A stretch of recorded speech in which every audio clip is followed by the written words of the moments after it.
नमस्ते। राज्य शिक्षा शोध एवं प्रशिक्षण परिषद बिहार पटना में आपका स्वागत है। आज हम लोग बच्चों क्लास 11 के सब्जेक्ट बायोलॉजी जो चैप्टर नंबर 14 है, जिसका नाम है breathing and exchange of gases, जिसको हम लोग शॉर्ट में रेस्पिरेशंस भी बोलते हैं, इस पर आज हम लोग चर्चा करेंगे। तो आप लोगों को पता है बच्चों कि हम लोग सांस क्यों लेते हैं। आप लोगों को ये बातें पता होनी चाहिए कि हम लोग सांस क्यों लेते हैं, रेस्पिरेशन क्यों करते हैं। तो आप जानते होंगे कि जब हम लोग भोजन करते हैं तो इस भोजन के टूटने के बाद हमको ऊर्जा की प्राप्ति होती है। तो ऊर्जा की प्राप्ति से क्या होता है बच्चों, आप सारे कार्य कर पाते हैं। आपको कार्य करने के लिए ऊर्जा की आवश्यकता होती है। तो ये ऊर्जा कहाँ से मिलेगा? ये ऊर्जा आपको श्वसन की क्रिया से मिलेगा। तो बच्चों हम लोग अब अपने विषय वस्तु पर आगे चलते हैं और देखते हैं कि श्वसन की क्रिया में क्या होता है।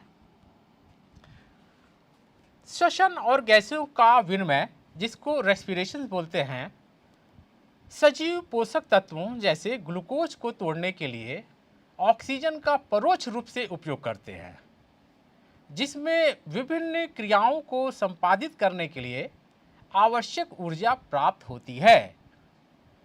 उपरोक्त अपचयी क्रियाओं में कार्बन डाइऑक्साइड भी मुक्त होती है, जो हानिकारक है। इसलिए यह आवश्यक है कि कोशिकाओं को लगातार ऑक्सीजन उपलब्ध कराई जाए और CO2 को बाहर मुक्त किया जाए। वायुमंडलीय ऑक्सीजन और कोशिकाओं में उत्पन्न CO2 के आदान प्रदान, जिसको विनिमय की प्रक्रिया को श्वसन ब्रीदिंग, सामान्यतः श्वसन रेस्पिरेशन कहते हैं। आप जानते हैं कि यह श्वसन के कारण हम श्वास लेते हैं। बच्चों देखो, यहाँ पर दो तीन बातें हैं। हमको लगातार ऑक्सीजन की ज़रूरत है ऊर्जा प्राप्ति के लिए। यदि हमको ऊर्जा चाहिए तो उसके लिए आपको श्वसन के रूप में ऑक्सीजन लेना होगा। और जब आपके शरीर में ऑक्सीजन जाएगा तो आपके शरीर में कुछ हानिकारक गैसेस भी बनेंगे, जिसमें कार्बन डाइऑक्साइड सबसे मुख्य है। अब इस हानिकारक गैस को यदि आप अपने शरीर के अंदर रखते हैं तो ये आपके शरीर के लिए हानिकारक है, तो इसको बाहर भी निकालना है। इस क्रिया के लिए आपको लगातार ऑक्सीजन को लेना है और कार्बन डाइऑक्साइड को शरीर के अंदर से बाहर निकालना है। तो ये जो दोनों क्रियाएं हो रही हैं, ये श्वसन के अंदर हो रही हैं। अब यहाँ दो शब्द और आए हैं, ब्रीदिंग और रेस्पिरेशंस। ब्रीदिंग में बच्चों क्या है, ये एक मैकेनिकल प्रोसेस है। कैसे? जो हम सांस ले रहे हैं और छोड़ रहे हैं, बस इस एक्शन को हम ब्रीदिंग कहते हैं, श्वासन कहते हैं। और जब इस क्रिया में केमिकल एक्शन शरीर के अंदर हो, बायोकेमिकल रिएक्शंस हो, तब इस क्रिया को रेस्पिरेशंस कहते हैं। तो ब्रीदिंग मैकेनिकल रिएक्शंस हुआ बच्चों, और श्वसन बायोकेमिकल रिएक्शन हुआ, क्योंकि इसमें एंजाइमेटिक एक्शन और शरीर के अंदर केमिकल एक्शंस होते हैं, तब हम जाके ऑक्सीजन को एक्सेप्ट कर पाते हैं। अब हम लोग आगे देखते हैं बच्चों कि और इस श्वसन में के अंग कौन कौन से हैं। बच्चों जानते हो कि हम लोग के तो शरीर में फेफड़े हैं, लेकिन और जीवों में बहुत अलग अलग रेस्पिरेटरी अंग हैं, तो उसको हम लोग देखते हैं। प्राणियों के विभिन्न वर्गों के बीच श्वसन की क्रियाविधि उनके निवास और संगठन के अनुसार बदलती है। निम्न अकशेरुकी जीव जैसे स्पंज, सिलेंट्रेटा, चपटे कृमि, ये ऑक्सीजन और CO2 का आदान प्रदान अपने सारे शरीर की सतह से सरल विसरण द्वारा करते हैं। केंचुए अपनी आर्द्र क्यूटिकल को श्वसन के लिए उपयोग करते हैं। कीटों के शरीर में नलिकाओं का एक जाल जिसको श्वसन नलिकाएं कहते हैं होता है, जिनसे वातावरण की वायु का उनके शरीर विभिन्न स्थान पर पहुंचती है ताकि कोशिकाएं सीधे गैसों का आदान प्रदान कर सकें। देखो बच्चों, मैंने ये बताया कि सभी जीवों में श्वास लेने की क्रिया अलग अलग तरीके से होती है।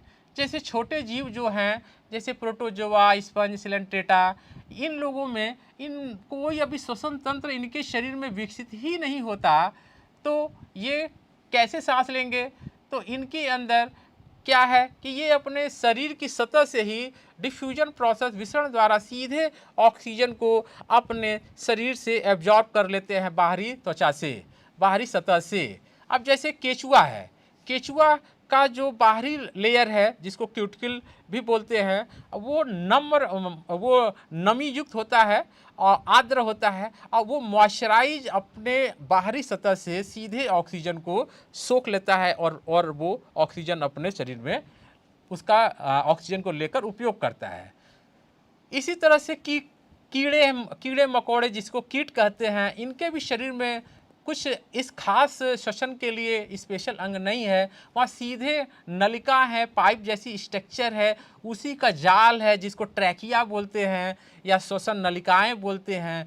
वे उसी से सीधे ऑक्सीजन को अपने बॉडी के सतह से उसको एब्जॉर्ब कर लेते हैं और सीधे वहाँ से वो ऑक्सीजन कोशिकाओं तक सीधे पहुँच जाता है, और कोशिकाएं वहीं से अपना CO2 छोड़ देती हैं, तो वो सीधे अपने सतह से CO2 निकाल भी देती हैं। तो इस तरह से इन छोटे जीवों में चूँकि अभी लंग्स नहीं विकसित हैं, तो बहुत सरल तरीके से श्वसन के कार्य किए जाते हैं।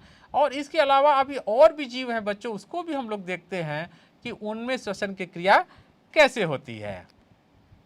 तो इसके बाद देखिए कुछ और छोटे जीव हैं, आगे इसको अभी हम लोग देख रहे हैं कि उसके छोटे जीव जैसे जलीय आर्थ्रोपोडा हैं तथा मोलस्का में श्वसन विशेष संवहनी संरचना क्लोम गिल द्वारा होता है, जबकि स्थलचर प्राणियों में श्वसन विशेष संवहनी थैली जिसको फुसफुस फेफड़े द्वारा होता है।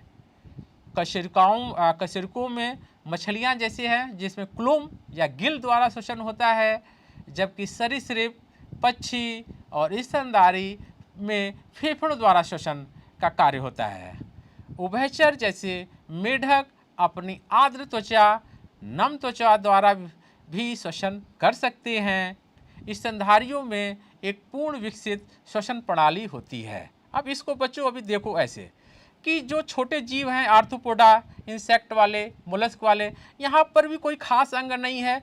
जो एक संरचना क्लोम होता है जिसको संरचना क्लोम गिल भी कह सकते हैं, जो संवहनी संरचना क्लोम छेद की तरह स्ट्रक्चर है उनके बॉडी पर, वो उसी से ही अपनी श्वसन की क्रिया कर लेते हैं।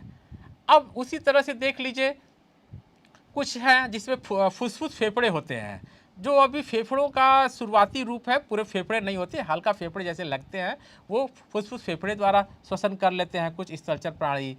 और मछलियाँ तो सबसे अच्छा देखे हैं बच्चों, आप लोगों ने देखा होगा कि वो गिल द्वारा श्वसन करती हैं। मछलियों के दोनों ओर गिल होते हैं, गिल के ऊपर एक ओपरकुलम कवर होता है जिसको आप लोगों ने देखा है, वो ओपरकुलम खोलती है, बंद करती है। इस तरीके से मछली पानी में घुले ऑक्सीजन को एब्जॉर्ब करती है और फिर वो CO2 को निकालती है। तो उसका गिल उसमें स्ट्रक्चर विशेष तरह का है। सांपों में, पक्षियों में ये इनमें फेफड़े द्वारा श्वसन होता है। उभयचर देखिए मेढक में तो मेढक तो अपने स्किन से भी श्वसन कर लेता है, अपने बक्को फेरिंग्स जिसको बोलते हैं वो अपने फेरिंग से भी कर लेता है, मुंह से भी कर लेता है, तो इसको बक्को फेरिंजियल रेस्पिरेशन कहते हैं। वो 3 प्रोसेस से रेस्पिरेशन कर लेता है। जब वो गड्ढे में रहता है पानी के अंदर, तो अपने स्किन से ही श्वसन की क्रिया को संपन्न कर लेता है। तो हर जीव में अलग अलग तरह का ये रेस्पिरेटरी सिस्टम हम लोग देखते हैं। स्तनधारियों में तो पूरा एक हम लोग का श्वसन प्रणाली ही विकसित है, उसी को आज हम लोग पढ़ेंगे भी कि हम लोगों में कैसे लंग्स काम करता है। तो हम लोग तो पूर्ण विकसित श्वसन प्रणाली के अंदर आते हैं। तो इस तरह से बच्चों आप लोगों ने देखा कि बहुत तरह के जीवों में अलग अलग श्वसन के लिए अंग बने हैं, उससे हम लोग उससे ये अपने श्वसन की क्रिया संपन्न कर रहे हैं। अब फिर अभी हम लोग आगे भी और देखते हैं कि श्वसन के लिए और क्या क्या चीज़ हैं और जीवों में। जो आज हम लोग को मुख्य रूप से पढ़ना है या समझना है वो मानव रेस्पिरेटरी सिस्टम को ही समझना है। तो देखो बच्चों, इसमें इस चित्र में आपको दिखाने का प्रयास किया जा रहा है कि कैसे आपके शरीर के अंदर श्वसन तंत्र की क्रिया हो रही है, कैसे सांस आप ले रहे हैं। तो सबसे ऊपर आप देखिए नेजल कैविटी, ये आपका नोज है जिसको नोजल भी बोलते हैं, नोज बोलते हैं। और इस नोज के अंदर जो कैविटी है इसको नेजल कैविटी कहते हैं, ठीक है। इसके नीचे मुंह है जिसको ओरल कैविटी कहते हैं, माउथ की कैविटी को ओरल कैविटी कहते हैं। अब इसके बाद जब नोज से आगे गए तो पीछे में देखिए जो लंबी नली छोटी सी है जिसको फेरिंग्स कहते हैं। फेरिंग्स में क्या होता है मैं बताता हूँ, पहले देख लीजिए पोजीशन। उसके बाद फेरिंग्स से नीचे जो पोजीशन है उसको लैरिंग्स बोलते हैं। लैरिंग्स के नीचे ट्रैकिया है और हमारे जो फेफड़े हैं, लंग्स हैं, वो दोनों ओर हैं, राइट है और लेफ्ट है, दोनों ओर ही हमारे फेफड़े हैं। तो राइट लंग में जो 3 पोर्शन है और बाएं लंग में 2 पोर्शन का खाँच है। मतलब राइट ब्रोंकस, राइट लंग में और राइट लंग में inferior lobe, middle lobe, 3 lobe, जिसको 3 खाँचे मैंने कहा, 3 लोब हैं। और बाएं लंग में 2 खाँचे, सुपीरियर लोब, इंफीरियर लोब, 2 खाँचे हैं। और इसके देखिए बीचों बीच हमारे यहाँ पर देखिए ये पोर्शन लंग्स के जस्ट नीचे एक मस्कुलर लाल रंग का स्ट्रक्चर है। इस मस्कुलर लाल स्ट्रक्चर को डायफ्राम बोलते हैं बच्चों। ये हमारे मैमल का ये कैरेक्टर है कि जो भी मैमल है, एनिमल होते हैं, दूध पिलाते हैं, उनमें ये डायफ्राम अवश्य होता है। और ये डायफ्राम ऊपर नीचे करता है। इससे लंग्स की क्षमता या जो एयर, जो लंग्स के अंदर जो एयर आती है उसकी कैपेसिटी बढ़ती है, घटती है। ये ऊपर नीचे करता है, इससे लंग्स फूलते हैं, पिचकते हैं। और एक पोर्शन देख लीजिए लेफ्ट ब्रोंकस भी है, जो जब ट्रैकिया टूटता है और अपने पतले भागों में जाके जब लंग्स में, तो वो ब्रोंकस में टूटता है। ब्रोंकस और जब आगे बढ़ता है तो वो ब्रोंकियोल में टूटता है। और जब ब्रोंकियोल भी अंत में जाके छोटे छोटे गुब्बारेदार स्ट्रक्चर में जाकर मिल जाते हैं, जिसको गुब्बारेदार स्ट्रक्चर को एल्वलाई बोलते हैं। तो फिर से एक बार देख लो बच्चों कि ये नोज है, यहाँ से आप एयर लेते हैं, एयर कहाँ गया, फेरिंग्स में गया। फेरिंग्स छोटी नली है। ये फेरिंग्स में क्या होता है समझ लो बच्चों। इस फेरिंग ये एक जंक्शन है, जो आप खाना खाते हो और जो सांस लेते हो, दोनों का वो मिलन स्थल है। और उस फेरिंग्स से, फेरिंग्स के नीचे लैरिंग्स है। तो ये लैरिंग्स के ऊपर में क्या है, एक छेद है जिसको हम लोग बोलते हैं ग्लॉटिस। क्या बोलते हैं? ग्लॉटिस। ये ग्लॉटिस से ये फेरिंग्स की एयर जो है, इसी ग्लॉटिस के द्वारा जो एयर लैरिंग्स में जाती है। अब कहिएगा कि ग्लॉटिस जो है वो एयर को नीचे लाया लैरिंग्स में, और इधर आपने जो भोजन किया मुंह से, वो भी एक नली है जिसको बोलते हैं गुलेट, वो भी वहीं है, फेरिंग्स के ही पास है। गुलेट डॉर्सल है और ये ग्लॉटिस वेंट्रल है। इस बात का भी ध्यान रखिएगा। तो जो भोजन कर रहे हैं उसके टुकड़े कभी कभी खाते हुए आपके ग्लॉटिस में जा सकते हैं। इसीलिए कहा जाता है कि खाना खाते समय बातें नहीं करनी चाहिए, क्योंकि वहीं दोनों छिद्र हैं, श्वास नली भी और खाद्य नली भी। तो इसके लिए हमारे शरीर में एक बहुत अच्छा स्ट्रक्चर बना है कि ग्लॉटिस के ऊपर एक मस्कुलर एक फ्लैप होता है जो कि ग्लॉटिस को ढके रहता है। क्यों? क्योंकि जब भोजन आए तो वो ग्लॉटिस को इपिग्लॉटिस बंद कर दे, क्योंकि वो कैप होता है, कैप की तरह वो उसको बंद कर देता है, तो भोजन निकल जाता है आगे। और कभी कभी क्या होता है बच्चों, देखे होंगे कि जब आप खाना खा रहे हो और बात कर रहे हो तो आपको हिचकियाँ आने लगती हैं, तो क्या होता है, बस यही क्रिया होती है। कुछ भोजन के टुकड़े आपके श्वास नली में गलती से चले जाते हैं, इपिग्लॉटिस को समझ ही नहीं आता है कि आप बात कर रहे हैं कि खाना खा रहे हैं। इसलिए खाना खाते समय बात नहीं करना चाहिए, नहीं तो आपके ग्लॉटिस में आपके कुछ भोजन के टुकड़े जा सकते हैं। आज जनरली ऐसा होता नहीं है, क्योंकि वहाँ पर इपिग्लॉटिस उसको कवर कर लेता है, तो वो भोजन का टुकड़ा नहीं जाता है। तो ये देखिए, समझ लीजिए फेरिंग्स की बात है। और लैरिंग्स जो है बच्चों, लैरिंग्स को हम लोग स्वर यंत्र बोलते हैं। जो मेरी ये जो आवाज़ निकल रही है ये लैरिंग से निकल रही है। लैरिंग्स ही स्वर यंत्र है, जो आवाज़ पैदा करने वाला जो है ये स्ट्रक्चर वही लैरिंग्स है। आप देखते हैं कि चिड़ियों में लैरिंग्स नहीं होता है, वो चहचहाते हैं तो उनकी आवाज़ एक विशेष अंग वहाँ बना होता है, वो उसको सिरिंग्स बोलते हैं। तो चिड़ियों में लैरिंग्स नहीं होता है, वो चहचहाट उनके लैरिंग से उसके सिरिंग से आवाज़ आती है। तो ये भी आप समझ गए, लैरिंग से साउंड, लैरिंग को साउंड बॉक्स भी बोलते हैं। Very good. अब आगे देखिए ट्रैकिया। नीचे ट्रैकिया में क्या है कि ये एक कड़ा स्ट्रक्चर है, बोनी स्ट्रक्चर है, जिसमें बोनी स्ट्रक्चर ये टुकड़े टुकड़े में होते हुए ये नीचे आती है।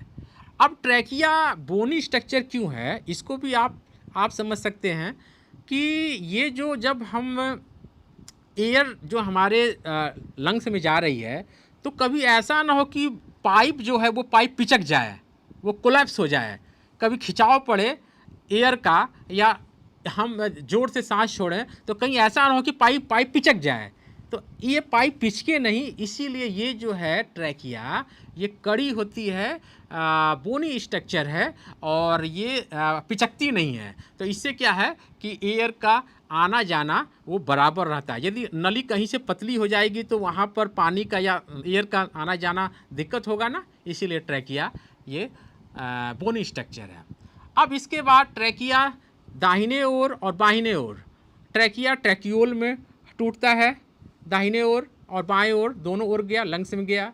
और जब ट्रैक्यूल जब अंदर गया तब वहाँ पर वो फिर वो टूटता है पतले पतले नलिकाओं में, ब्रोंकस में, फिर ब्रोंकियोल में, और फिर ब्रोंकियोल और पतले पतले छोटे छोटे गुब्बारे जैसे स्ट्रक्चर में, जिसमें एयर भरा होता है, वो भी मैं भी दिखाता हूँ, उसमें जाके वो ख़त्म होती है।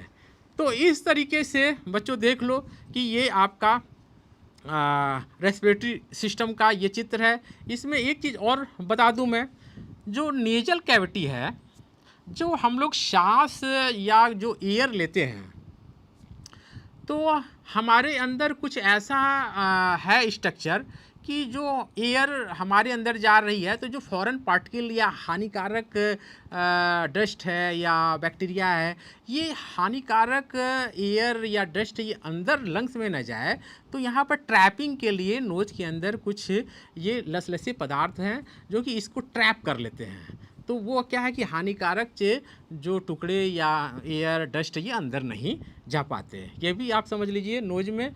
और थोड़ी सी जब नोज से जो एयर जाती है अंदर, तो थोड़ी वो वार्म हो जाती है, और वो एक तरह से कूलेंट का काम करता है। ये जो नाक के अंदर जो म्यूकस है, वो म्यूकस क्या करता है, एक तरह से ट्रैपिंग का, फॉरेन पार्टिकल को ट्रैप कर लेता है, और कुछ कूलिंग का काम करता है, जिससे क्या है कि हानिकारक पार्टिकल, फॉरेन पार्टिकल्स आपके शरीर में आने से बच जाते हैं। तो इस तरीके से इस डायग्राम में हम लोगों ने ये देखा। अब आगे फिर हम लोग डायग्राम में देखते हैं कि रेस्पिरेटरी सिस्टम को और क्या क्या चीज़ें इसमें हैं। देखो बच्चों, इस स्ट्रक्चर में नोज का पोर्शन दिखाया जा रहा है, और नोज के ही अंदर जो कैविटी है इसको हम नेजल कैविटी बोलते हैं। और नेजल कैविटी से होते हुए जो नली गई उसको फेरिंग्स बोलते हैं, अभी मैंने बताया था। और फेरिंग्स के नीचे लैरिंग्स है, फेरिंग्स के नीचे लैरिंग्स है, और लैरिंग्स के नीचे ट्रैकिया है, और ट्रैकिया के नीचे ट्रैकियोल हैं। ट्रैकियोल के बाद देखिए छोटे छोटे जो अभी हम लोगों ने अभी चर्चा किया था ब्रोंकस का, यहाँ देखिए ब्रोंकस को साफ साफ दिखाई पड़ रहे हैं। फेफड़े के अंदर छोटी छोटी नलिकाएं, सबसे पहले जो ये है ब्रोंकस है, ब्रोंकस कुछ मोटे मोटे हैं। ब्रोंकस के बाद और छोटे छोटे वो पतले नलिकाओं में टूटते हैं जिनको ब्रोंक्यूल्स बोलते हैं। और फिर अंत में देखिए कि ब्रोंक्यूल जब अंत में जाके छोटे छोटे गुब्बारे जैसे स्ट्रक्चर्स में मिल जा रहे हैं, जिसको एल्वलाई बोलते हैं या वायु कोशिकाएं बोलते हैं हिंदी में, और इसी के अंदर एयर आपका भरा होता है। अब देखो बच्चों, ये जो फेफड़ा है ये फूलता है पिचकता है। तो ये फूलता है पिचकता है क्यों? क्यों जब एयर हम सांस लेते हैं तो फेफड़े में एयर भर जाता है, तो ये फूल जाता है।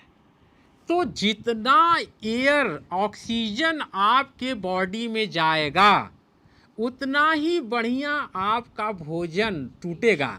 सुन लीजिए, उतना ही बढ़िया आपका भोजन टूटेगा, और जितना अच्छा से आपका भोजन टूटेगा उतना ही अच्छा आपको ऊर्जा की प्राप्ति होगी। एकदम इस बात को आप अच्छे से समझ लीजिए। अब इसमें दो तीन बातें और हैं। अपने फेफड़े में कुछ लोग को आप लोगों ने देखा होगा कि वो सिगरेट पीते हैं, स्मोकिंग करते हैं, धुएंदार चीज़ों के बीच या गैस चिमनी के बीच या धुएंदार स्थानों पर रहते हैं। तो वैसे लोग को क्या होता है, वे लोग जब सांस लेते हैं तो ये सांस लेते हैं तो एयर तो अंत में फेफड़े में ही जाती है। तो वो जो हानिकारक गैसें हैं वो फेफड़े में जब जाती हैं तो फेफड़े की सबसे खूबसूरती क्या है कि इसमें इलास्टिसिटी होती है, लचीलापन होता है, और वही लचीला से वो फूलता पिचकता है। और जब इस तरह के हानिकारक गैस और स्मोक डस्ट ये आपके शरीर में यदि शरीर में ज़्यादा जा रहे हैं तो फेफड़े में इलास्टिसिटी खोती जाती है, फेफड़ा कड़ा हो जाता है, काला हो जाता है, और वो फूलना पिचकना बंद कर देता है। ऐसे में ऑक्सीजन शरीर को नहीं अच्छे से मिलती, व्यक्ति 10 कदम चल नहीं पाता, उसको सांस लेने में दिक्कत होती है, और अंत में इससे भी लोगों की मृत्यु हो जाती है। तो ये जो फेफड़े हैं ये हमारे शरीर के बहुत आवश्यक अंग हैं, इनको साफ़ सुथरा रखना है, इसको स्मोक धुआं इन सबों से बचाना है, क्योंकि इसमें इनमें जो इलास्टिसिटी है ये यदि एक बार गायब हो जाएगी, खो जाएगी, तो फिर आप इसको फिर से ठीक नहीं कर सकते। तो इस बात का बच्चों ध्यान रखना। तो इस चित्र में आपने देख लिया कि आपने नोज देख लिया, और फ्रंटल साइनस, इसके ऊपर का जो पोर्शन होता है इसको फ्रंटल साइनस बोलते हैं, पीछे का इसको स्फेनोइडल साइनस बोलते हैं। नेजल कैविटी मैंने बता दिया, नोज के अंदर की पोर्शन है। लैरिंग्स भी मैंने जस्ट बता दिया, ट्रैकिया, ब्रोंकस, ब्रोंक्यूल्स, एल्वलाई। आप और नीचे का डायफ्राम वाला पोर्शन मैंने जस्ट बताया कि हम लोगों के मैमल का ये करैक्टर है कि ये हमारे शरीर में डायफ्राम होता है जो उदर गुहा और एब्डोमेन दोनों को बांटता है ऊपर नीचे। तो इस चित्र से आप पूरी तरह से आपको ये स्पष्ट हो गया होगा कि एल्वलाई कहाँ है और ब्रोंकस ब्रोंक्यूल कहाँ है। चलो बच्चों, अब हम लोग मानव श्वसन तंत्र को समझते हैं। अभी तक मैंने आपको चित्र के माध्यम से बहुत सुंदर सुंदर चित्रों को दिखाया और उसकी वास्तविक पोजीशन को समझाने का प्रयास किया कि कैसे आपके शरीर में ऑक्सीजन जाती है। अब हम लोग देखते हैं मानव श्वसन तंत्र में और कौन कौन से प्रोसेस होते हैं। हमारे एक जोड़ी वाह नासा द्वार होते हैं जो होठों के ऊपर बाहर की तरफ खुलते हैं। ये नासा मार्ग द्वारा नासा कक्ष तक पहुंचते हैं। नासा कक्ष से ग्रसनी के एक भाग नासा ग्रसनी में खुलते हैं। ग्रसनी आहार और वायु दोनों के लिए उभयनिष्ठ मार्ग है। नासा ग्रसनी कंठ क्षेत्र स्थित घाटी द्वार श्वास नली में खुलती है। कंठ एक उपास्थि पेटिका है जो ध्वनि उत्पादन में सहायता करती है, इसलिए इसे ध्वनि पेटिका भी कहा जाता है। जितना जितनी चीज़ों को बच्चों अभी आप लोगों ने चित्र में देखा था उसी को यहाँ पर लिखा गया है कि हमारे हमारे शरीर में एक जोड़ी नासाद्वार हैं जो होठ के ऊपर हैं, जो बाहर खुलते हैं, इसी से हम सांस लेते हैं, और ये नासाग्रसनी में खुलते हैं। जो अभी आपने देखा था फेरिंग्स में ये नेजल कैविटी खुल रहा था, जस्ट आपने देखा था वो फेरिंग्स में खुल रहा था, उसी बात को यहाँ लिखा गया है। ग्रसनी में मैंने ये भी बताया था कि भोजन नलिका और श्वास नलिका यहाँ दोनों आके मिलते हैं, इसी को यहाँ लिखा गया है कि ये उभयनिष्ठ मार्ग है, दोनों का रास्ता यही है, ये जंक्शन है जहाँ पे दोनों मिलते हैं। नासाग्रसनी कंठ क्षेत्र स्थित घाटी द्वार श्वास नली में खुलते हैं। घाटी द्वार वही जो मैंने आपको अभी बताया था कि ग्लॉटिस में जो खुलते हैं, और ग्लॉटिस से ही आपकी एयर लैरिंग्स में जाती है। जो मैंने आपको बताया भी था कि ग्लॉटिस क्यों होता है, वो आपके जो आप एयर ले रहे हैं, ऑक्सीजन ले रहे हैं, श्वास ले रहे हैं, वो आपके लैरिंग्स में चला जाए, इसलिए वहाँ पर एक होल होता है, ग्लॉटिस होता है। और वो भी मैंने बताया था कि भोजन करते समय बातें नहीं करनी चाहिए। क्यों? क्योंकि ग्लॉटिस में भोजन के टुकड़े चले जाते हैं और फिर आपको हिचकियाँ आनी और आपको बहुत परेशानी होना शुरू हो जाता है। तो वो वही है ये घाटी, और इसी के ऊपर एक जो कवरिंग था जिसको मैंने आपको बताया भी था कि उसका नाम एपिग्लॉटिस है। तो वो भी आप लोगों ने वहाँ पर चित्र में देखा था। अब इसके बाद कंठ जो है एक उपास्थीमय पेटिका है, कार्टिलेज की बनी हुई है। कंठ जो ध्वनि उत्पादन में सहायता करती है और इसे ध्वनि पेटिका भी कहते हैं। मैंने ये भी उस समय बताया था बच्चों कि जो लैरिंग्स है वो कार्टिलेज की बनी हुई है, और ये इसी लैरिंग्स को साउंड बॉक्स भी बोलते हैं और साउंड प्रोड्यूसिंग ऑर्गन बोलते हैं। यहीं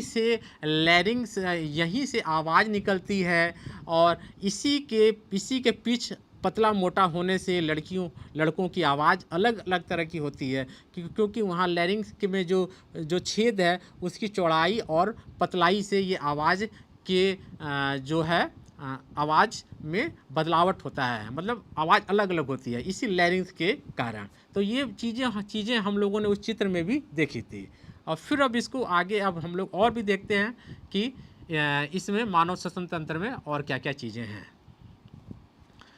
भोजन निकलते समय घाटी एक पतली लोचदार उपास्थि पल्ले फ्लैप कंठस्थ एपिग्लॉटिस से ढक जाती है, जिसे आहार ग्रसनी से कंठ में प्रवेश न कर सके। श्वास नली एक सीधी नलिका है जो वक्ष गुहा के मध्य तक पांचवी वक्षी कशेरुकी तक जाकर दाईं और बाईं दो प्राथमिक श्वास नलियों में विभाजित हो जाती है। प्रत्येक श्वसनली कई बार विभाजित होते हुए द्वितीय एवं तृतीय स्तर की श्वसनिका और बहुत पतली अंतस्थ श्वसनिकाओं में समाप्त होती है। इसको भी बच्चों आप लोगों ने चित्र में देखा था। मैं आपको बताता हूँ कि अभी जस्ट हम लोगों ने चर्चा किया था कि जो कंठ होता है उसमें जो घाटी है, घाटी जो आपका जो छेद है उसके ऊपर एक कवरिंग होती है जो जिसको एपिग्लॉटिस बोलते हैं, और ये उसको ढके रहती है। और एपिग्लॉटिस इसलिए होती है कि भोजन का टुकड़ा श्वास नली में न जाए, जिसकी चर्चा अभी हम लोगों ने जस्ट किया है। श्वास नली एक सीधी नली है जिसकी हम लोगों ने चर्चा किया था। ट्रैकिया की बात है जो वक्ष गुहा के मध्य तक ये वक्ष गुहा के मध्य तक ये पांचवी वक्षीय कशेरुकी, ये कशेरुकाओं का रिप्स है, ये पांचवी तक ये यहाँ तक जाती है ये ट्रैकिया, और यहाँ से जाके ये दाएं और बाएं दोनों ओर विभाजित हो जाती है, और यहीं से लैरिंग्स ये दोनों ओर लंग्स बढ़ जाते हैं। प्रत्येक श्वसनली कई बार विभाजित होते हुए, अब ये जो ट्रैकिया है पहले ये ट्रैकियोल में बटा, और फिर जब अंदर गया फेफड़े के अंदर तब वहाँ पर वो बहुत सारे छोटे छोटे पतले पतले नलिकाओं में बटा, जिसको हम लोगों ने ट्रैकियोल वहाँ पर देखा था। और इसको हम लोग पतली अंतस्थ श्वसनलिकाएँ भी कहते हैं, या उसको ट्रैकियोल भी कहते हैं। और यही ट्रैकियोल अंत में जाके आपके एल्वलाई वाले जो गुब्बारेदार वाला स्ट्रक्चर है जिसको हम लोगों ने चित्र में देखा था, वहाँ पे जाकर वो समाप्त होती है। तो चलो बच्चों, इस तरह से हम लोगों ने क्या देखा आज हम लोगों ने रेस्पिरेटरी सिस्टम को समझने का प्रयास किया, क्यों रेस्पिरेशन करते हैं इसको समझने का प्रयास किया, कि आपके शरीर को सबसे आवश्यक किस चीज़ की ज़रूरत है, ऊर्जा की, और वो ऊर्जा कहाँ से प्राप्त होगा, भोजन के टूटने से प्राप्त होगा, ग्लूकोज के टूटने से प्राप्त होगा। तो वो जो ग्लूकोज जो टूटेगा, तो वो ग्लूकोज के टूटने की ही जो क्रिया है वो रेस्पिरेशन कहलाती है, और उससे आपको एनर्जी की प्राप्ति होती है। ये बातों को आपने देखा। इसके बाद आप लोगों ने क्या देखा बच्चों, कि छोटे मोटे जीव कैसे रेस्पिरेशन करते हैं, क्योंकि उनके पास कोई खास रेस्पिरेटरी ऑर्गन नहीं होते, तो वो उनके अंदर अलग अलग तरह की रेस्पिरेटरी स्ट्रक्चर हैं, उसको भी आप लोगों ने देखा।